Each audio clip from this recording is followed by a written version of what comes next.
everyone and welcome to CBL. Welcome to your weekly class of Current Affairs, Science and Technology. Let's have a look at the issues that we'll be covering this week. First of all, we'll discuss about the artificial photosynthesis that is going to provide solutions for the increasing pollution or the CO2 level that has increased in our atmosphere. Then we'll talk about the development of indigenously developed HEMTs for use in power electronics. So बहुत ही important, indigenously developed HEMTs कैसे हमें power sector में important बनाएंगे, right? Then we'll discuss about the images that have been taken using ISRO's MOMS of the elongated cloud from Arsia Mons volcano on the Martian atmosphere. Mars की धरती पर present ये specific elongated cloud क्या है और इसरो के mom की वजह से इस इमेजेस को लिया गया और इनके बारे में कुछ स्टडी की गई, तो थोड़ा सा ध्यान देंगे उन स्टडीज़ पर. Then will talk about the digital green certificate issued by a couple of countries, तो उसके बारे में देखेंगे. And then will talk about Shalu, the robot made from 100% waste material by an Indian teacher who is teaching in a केंद्रीय विद्यालय IIT Mumbai. सो इन सब के बारे में बात करेंगे और शुरू करते हैं. सबसे पहले हम बात करते हैं 16 मार्च को बनाए गए national vaccination day. All of us know 16 March is the national vaccination day और ये स्टार्ट किया गया था इन 1995 जब पल्स पोलियो प्रोग्राम शुरू किया गया था. सो आज ये इम्पॉर्टेंट इसलिए है 2021 में क्योंकि इंडिया में सबसे बड़ा वैक्सीनेशन ड्राइव अगेंस्ट द कोविड-19 पेंडेमिक चल रहा है. So please remember this small fact, the national vaccination और immunization day celebrated on 16th of March every year. Now I shift on to the very important news, which is the artificial photosynthesis to provide solutions for carbon capture and conversion. So before starting, all of us are well aware of the process of photosynthesis. अगर मैं बात करूँ photosynthesis की तो class 5th से हम photosynthesis के बारे में बात करते हैं. तो photosynthesis में क्या करते हैं हम? Light energy is captured by the chlorophyll present in the green plants. और ये क्लोरोफिल एक्साइट होता है, फोटोसेंसिटाइज मॉलिक्यूल होता है and it transfers electrons through various photosystems, photosystem 1 and photosystem 2. ठीक, और अलग अलग इलेक्ट्रॉन एक्सेप्टर्स से पास करता है. फॉर एग्जांपल फेरेडॉक्सिन, तो उनसे पास कर फिर बनाता है एनर्जी रिच मॉलिक्यूल NADPH. ये बात थी फोटोसिंथेसिस की. हाँ, ये थोड़ा सा डिफरेंट है जो हमने क्लास 6 7th में पढ़ा था उससे अलग. सो याद रखेंगे chlorophyll molecule in the nature in green plants transfers the electrons, traps the solar energy and transfers the electrons to yield high energy products and also oxygen as well.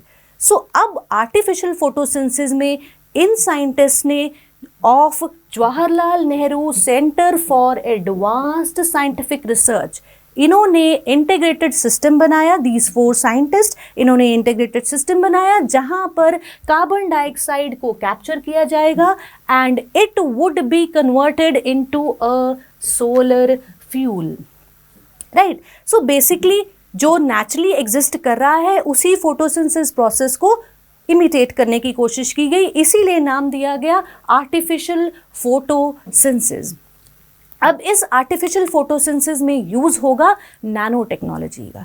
तो याद रखिए ये वाली particular news is related to the indigenisation of science and technology, specifically nano technology की field में. And side by side this comes under the environmental issues also, जहाँ पर carbon dioxide levels को कंट्रोल करने की कोशिश की जाएगी using this artificial photosynthesis. So artificial photosynthesis harnesses the solar energy, converts us into carbon dioxide and this carbon dioxide is converted into carbon monoxide using a photosensitizer. Right, so photosensitizer जो यहाँ पर nano based material use किया जाएगा, nano structure में use किया जाएगा, that would be consisting of a chemical called as ruthenium bipyridyl complex. and उसका catalytic partner, the electron acceptor, would be acting as another chemical, rhenium carbonyl complex. And nano space में, बहुत छोटे space में ये molecules एक दूसरे के साथ एग्जिस्ट करेंगे, just as we know about the quantum rods और द नैनो रॉड्स. तो वहाँ पर भी क्या था, फोटोसेंसिटाइजेशन होती है of the materials, electron is given out, it sensitizes, electrons is accepted by electron acceptor and then the energy is released.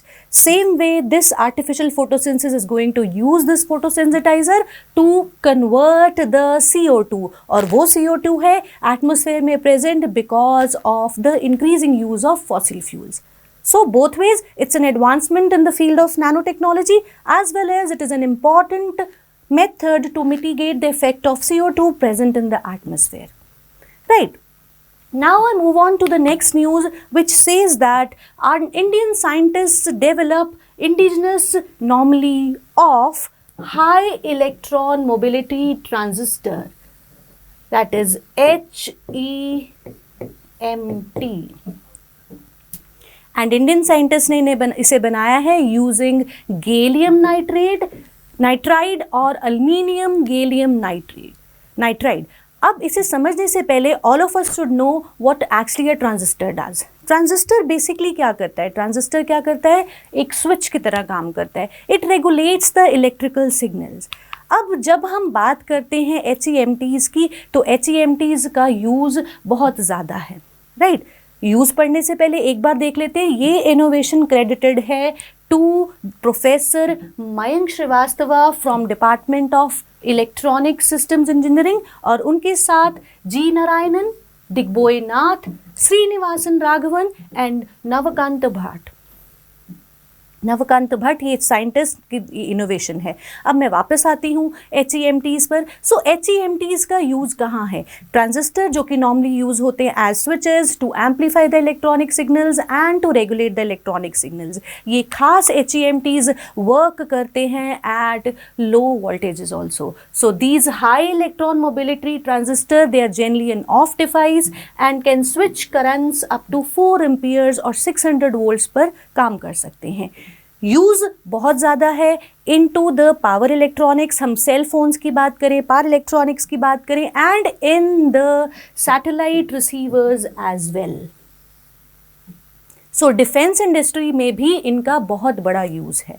अब ये HEMTs इम्पॉर्टेंट इसलिए हैं क्योंकि जितने भी हमारे पावर इलेक्ट्रॉनिक सिस्टम्स हैं, they demand high blocking voltage in of state and high currents in on state, which will obviously enhance their performance. So these HEMTs have been developed indigenously जो इस need को cater कर रहे हैं, and they are being made of aluminium gallium nitride और gallium nitride, जो कि हमारे कन्वेंशनल सिलिकॉन बेस्ड ट्रांजिस्टर से बहुत ज़्यादा काम कर रहे हैं. They can work at high voltages, switch on and off comfortably, and then they can occupy less space. So these are the advantages of these HEMTs over the traditional transistors. Right. Transistors क्या होते हैं, HEMT क्यों important है, और ये innovation हमारे लिए क्यों इम्पॉर्टेंट है, इस पर भी ध्यान देते हैं. As I said, it is indigenously developed, यानी कि हमारे देश में डेवलप हुआ है. अब हमें इन्हें इम्पोर्ट करने की ज़रूरत नहीं है. Right, so these are the first ever indigenous HEMT devices which can be used in electric cars, locomotives, power transmission, and obviously in the satellite receivers as well. Right, so reduce हो गई cost because they've been developed in India, so they have reduced the cost of importing and thus making India self-reliant in power transistor technology. हमें अब तक बाहर से import करने पड़ते थे, अब ये नहीं होगा. So very important innovation. Right. Then I move on to the green certificates to be issued by the European Union. On March 17, 2021, European Union has proposed that it will issue certificates on vaccination, testing and recovery, and these certificates would be called as digital green certificates. जिन लोगों को vaccine लग चुकी हुई है, those who have been tested negative, now they can move freely using these digital green certificates. अब digital green certificates हैं क्या? Basically these can be carried in the mobiles. These are just the QR code. This will contain a QR code जहाँ पर जितने citizens हैं जो कि recover हो चुके हैं या टेस्टेड नेगेटिव हैं, तो उनके ऊपर मूवमेंट की कोई बंदिश नहीं रहेगी. They can freely move without any restrictions, right. European industry, European tourist industry बहुत ज़्यादा हैम्पर हुई, तो इन डिजिटल ग्रीन सर्टिफिकेट्स आने के बाद movement in the European union countries is easier. And for the people staying over there, if you have this digital green card in your mobile phone, so there is no movement restriction, right. अब European Union से पहले this has been issued by a number of other countries also, but इसको थोड़ा सा detail में पढ़ लेते हैं. सो यूरोपियन यूनियन की बात अगर मैं करूँ, so this can be issued only by the specific health authorities, hospitals और टेस्टिंग सेंटर्स. और नीड क्या है ऐसे डॉक्यूमेंट की? नीड है ट्रैवल इंडस्ट्री को उभारने के लिए, राइट. उसे दोबारा से मूवमेंट जो है लोगों की वो ईजी करने के लिए, रिस्ट्रिक्शंस को अवॉइड करने के लिए. एंड साइड बाय साइड जो लोग नेगेटिव हैं या वैक्सीनेटेड हैं उनको मूवमेंट में दिक्कत ना आए. इससे पहले मैं बात कर रही थी Israel. So February में Israel became the first country to issue such certificates called vaccine passports. And Denmark is also ready to roll out such certificates. याद रखेंगे डिजिटल ग्रीन सर्टिफिकेट्स दिए जाएंगे, इशू किए जाएंगे, and they will be carried in the mobile phones. QR code scan करके ये जाना जा सकता है द पर्सन हैज़ रिकवर्ड और हैज़ बीन वैक्सीनेटेड, और फ्री मूवमेंट जो है वो अलाउ करेंगे, right. Now I move on to the next important news, that is Martian orbiters observe extremely elongated cloud cover over Arsia Mons volcano. Actually, ये discovery is dated back to September 2018, जहाँ पर on this volcano named Arsia Mons एक लंबा elongated cloud discover हुआ था, which was about 1800 kilometers long, westward from 20 kilometers tall volcano. अब important क्या हुआ है, इसके ऊपर स्टडीज़ की गई और इमेजेस आई हैं of this extended elongated cloud. Different mass orbiters को यूज़ करके, जिसमें इसरो मॉम का बहुत इंपॉर्टेंट रोल है, उनसे इमेजेस ली गई. मेवन से इमेजेस इंक्लूड की गई, Viking 2 and then MRO as well. These different orbiters gave the images, और इस क्लाउड कवर पर, इलोंगेटेड क्लाउड कवर के बारे में कुछ और डिटेल्स सामने आई, तो वो पढ़ लेते हैं. या ध्यान रखिए, this Arsia Mons volcano is one of the 3 important volcanoes. एक ट्रायो है जिसमें से अर्सिया मॉन्स एक इम्पॉर्टेंट वॉल्केनो है. The other 2 are Pavonis Mons and Ascraeus Mons. And this is the only low altitude location जहाँ पर clouds मिले हैं, right, where clouds are seen, and the only one of the similar volcanoes in the region to possess such a veil of cloud throughout the spring and summer season. Spring and summer season में पूरा this veil of cloud is visible. So images have been given by the various orbiters, right. So अब अगर इस cloud की बात करें, so this cloud shows a number of changes, daily basis changes हैं, right. Before the sunrise this is a long veil, but late morning में owing to the heat of the sun ये evaporate कर जाता है. And this cloud cover is basically an orographic cloud, जहाँ पर the wind rises up to the top along the flanks of this proper volcano and they condense to form this cloud wheel, right. So यहाँ पर क्या है, these are orographic clouds which form as a result of wind being forced upward along the Arsia Mons volcano, right. और इसके अलग अलग times हैं जब इन्हें नोट किया जा सकता है. तो early morning before the sunrise cover बहुत ही थिक होता है of this cloud during the spring and the summer months, and then as the sun rises they just evaporate. It begins growing before the sunrise on the western slope of Arsia Mons before expanding westwards for 2.5 hours, and then it stops expanding, detaches from its initial location and pulled further westwards in the late morning as the air temperature rises with the rising sun. Right तो इसकी pictures अब ली गई हैं using ISRO's MOM as well. तो ये एक important news है as far as ISRO is concerned. Right then I move on to the next very important road जो कि अगेन बहुत इंपॉर्टेंट है. Again the indigenisation of technology. सबने सोफिया के बारे में बात की है और आज हम बात करने वाले हैं इस semi humanoid robot Shalu. Right. So remember, Shalu is a talking robot made from 100% waste materials by an IIT teacher. Capabilities बहुत ज़्यादा है as compared to Sophia. It can converse in 47 languages including 38 foreign languages and 9 local dialects. Developed by Dinesh Patel who is from Jaunpur, UP Jaunpur, और जो कि एक केंद्रीय विद्यालय teacher है IIT मुंबई. राइट. सो ये इनका अपना होम मेड रोबोट कहूँ तो भी गलत नहीं होगा. Right. This has been made by him over the 3 years अपने ही घर पर यूजिंग द वेस्ट मटीरियल्स. और इंस्पिरेशन इनको मिलती है हमारी बॉलीवुड मूवी से. चिट्टी का रोल देख के Rajinikanth he was inspired to make such a robot which would be a better version, enhanced version of Sophia. Right. So अब बात कर लेते हैं इस ह्यूमनॉइड शालू की कैपेबिलिटीज़ की. It can easily shake hands. So इसमें मशीन लर्निंग है, इसमें इमोशंस कैपेबिलिटी है, and it can answer to certain questions as well. From shaking hands, just like a human, she can also feel and express emotions. Right?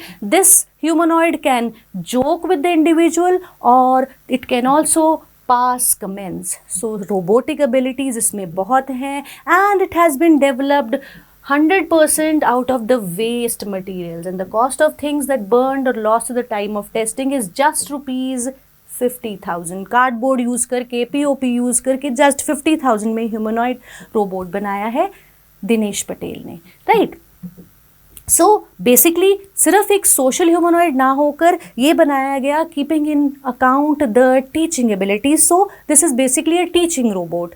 Teaching abilities, it can work as a teacher और एक receptionist का काम कर सकता है, fixed questions को answer कर सकता है, and it can be a companion to the elderly as well as to the young children.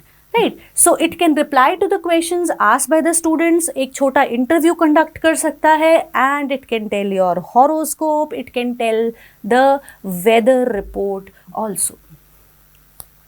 सो बहुत सारी कैपेबिलिटीज़, लैंग्वेजेस के अलावा इमोशंस, वेदर रिपोर्ट बतानी, क्वेश्चंस को आंसर करना. सो एक इंटरव्यू का काम कर सकता है, इंटरव्यूअर का काम कर सकता है, एक टीचर का काम कर सकता है, a good companion to the elderly people also, and it can solve certain mathematical problems. So अभी क्लास 9th और 10th स्टैंडर्ड तक है, but Dinesh Patel wants to enhance this capability also. Right. So very important innovation by Dinesh Patel. Dinesh Patel ने किसी भी तरह की help नहीं ली. It took him 3 years, obviously उनकी फैमिली का सपोर्ट, और उन्होंने ये अपने आप किया विदाउट एनी लेबॉर्ट्री और any technical help, and this makes it all the more important. Right. So अब वो इस शालू का एडवांस्ड वर्जन लाना चाहते हैं, शालू 2.0, जिसके लिए उन्हें और रिसोर्सेज की ज़रूरत है और वो इस बारे में सोच रहे हैं. सो सोफिया एक बहुत ही social humanoid, this semi humanoid robot Shalu. So याद रखिए, यूपी के जौनपुर के रहने वाले दिनेश पटेल, जो कि एक केंद्रीय विद्यालय में टीचर हैं, उनके द्वारा बनाया गया ये humanoid robot. So that brings me to the end of this week's current affairs. I'll see you another week, the next week. Until then, bye.